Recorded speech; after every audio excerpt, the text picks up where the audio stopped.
আমি একটা দেশ, পুরাটা দেশ ঘুরেছি মাত্র 10 ঘন্টায়। বিশ্বের অন্যতম ধনী একটা দেশ। প্লেনে উড়ে নয়, ওই দেশের ভিতরে ছোট্ট গাড়ি বা ট্যাক্সিতে চড়ে।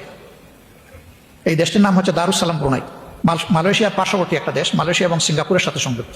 আমি এই দেশে যখন গেলাম দেখলাম যে কিং প্যালেসে কোনো হিউম্যান সিকিউরিটি নাই, কোনো মানুষ অস্ত্র নিয়ে দাঁড়িয়ে নাই গেটে।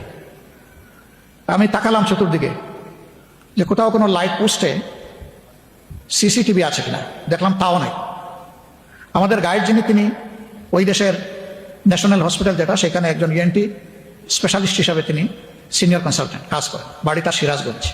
জিজ্ঞেস করলাম কি ভাই, এটা কি অ্যাবান্ডন, পরিত্যক্ত নাকি এখানে আসলে রাজারা এখন থাকে? ওই না থাকে, রাজা থাকে, কোনো সিকিউরিটি নাই, কোনো সিসিটিভিও দেখি না, এদের কোনো সিকিউরিটি নিরাপত্তা ব্যবস্থার প্রয়োজন হয় না।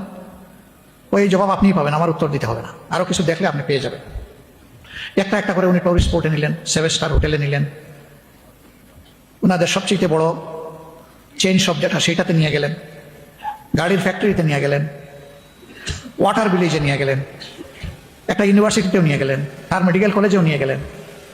হঠাৎ করে তিনি দিনের শেষ লগ্নে বললেন, কিসমত ভালো থাকলে আপনারা সরাসরি রাজার সালামও পাবেন।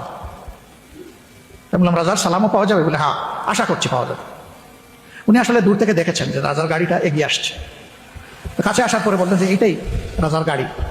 আমি দেখলাম একটা মাত্র গাড়ি, তার সামনে কোনো এসকর্ট নাই, তার সামনে পিছনে কোনো ওইরকম সিকিউরিটি নাই, এমনকি একটা বাইকও নাই। আর রাজা নিজেই তিনি গাড়ি ড্রাইভ করছেন, ওখানে আর কোনো মানুষও নাই, দেখলাম গাড়ির ভিতরে একা। তিনি সবাইকে, শুধু আমাদেরকে না, সবাইকে সালাম দিয়ে দিয়েই তার গাড়ি ড্রাইভ চলছে। আমরাও তার সালামের সুযোগ, মানে গ্রহণের সুযোগ নিলাম, আমরা জবাব দিলাম। তা আমি আবার জিজ্ঞেস করলাম যে এই লোকটার কি কোনো ডর ভয় নাই? এই জবাবও আপনি পেয়ে যাবেন।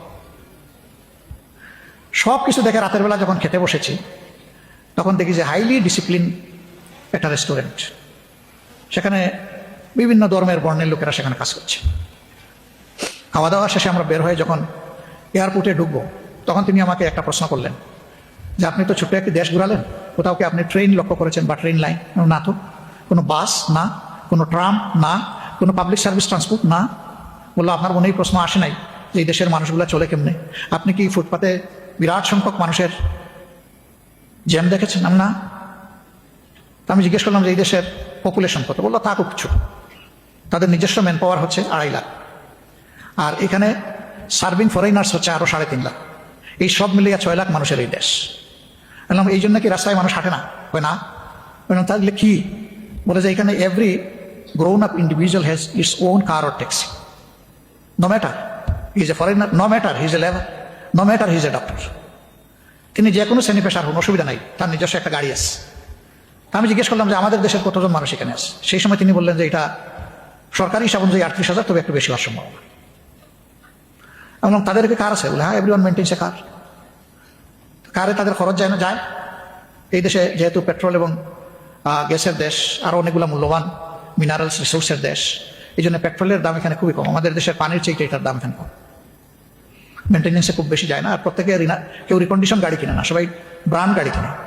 বললাম, এত টাকায় দেখো না, টাকা এত লাগে না, কারণ এই দেশে গাড়ি কিনে মানুষ, তাকে গাড়ির সাথে কোনো ট্যাক্স দিতে হয়, ট্যাক্স ফ্রি গাড়ি। আমাদের তো ট্যাক্স ফ্রি গাড়ি একটা বিশেষ ক্লাস এই সুবিধাটা এনজয় করে ওখানে সবাই।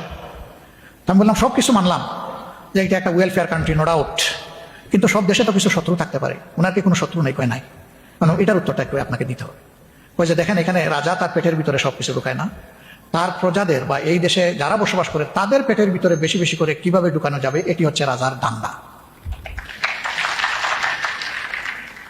তাইলে তার শত্রু থাকবে কেন? আমি জিজ্ঞেস করলাম যে তার এডুকেশনাল ব্যাকগ্রাউন্ডটা কি?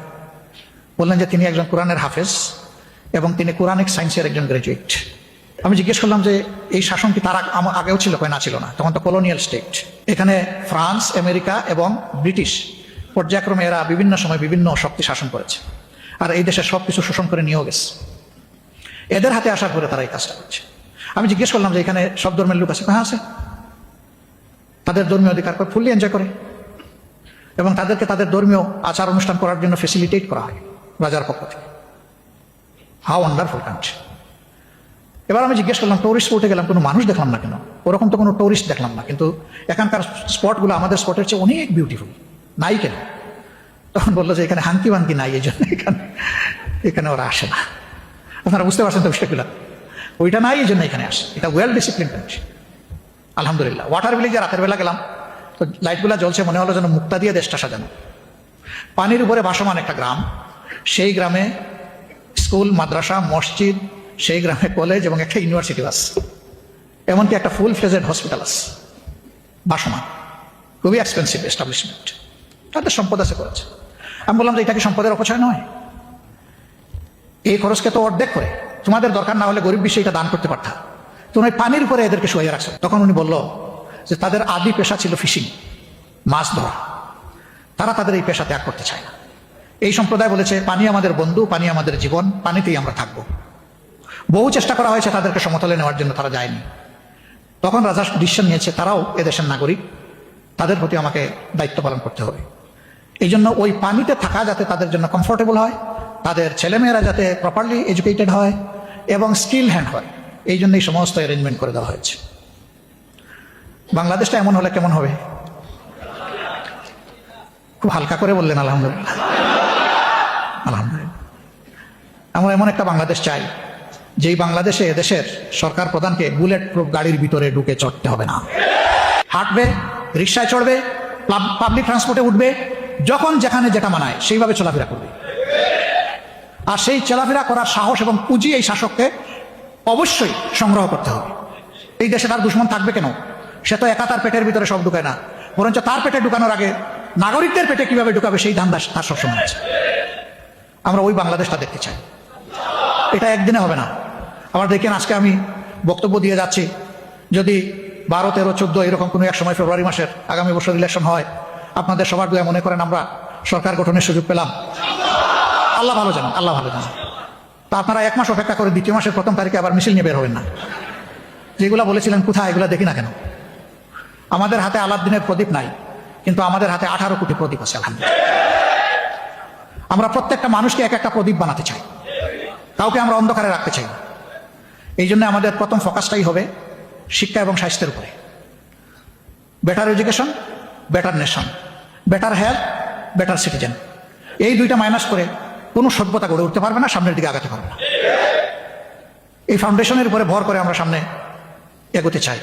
এখন মনে করেন আল্লাহর ইচ্ছা হলো না, আমাদের হাতে এই দেশ পরিচালনার দায়িত্ব আসলো না, তাইলে কি গালে হাত দিয়ে আরো 5 বছরের জন্য অপেক্ষা করবো? নো, আমাদের মিশন অব্যাহত থাকবে। আমরা যা নিজে পারবো করবো, যেটা আমাদের আয়ত্তের বাইরে সরকারকে বলবো ইউ ডু দিস, তুমি ভালো কাজ করো, তোমার হাত আমরা শক্তিশালী করবো, তোমাকে সাহায্য করবো। সরকার কথা শুনে না, আওয়াজ দিতেই থাকবো।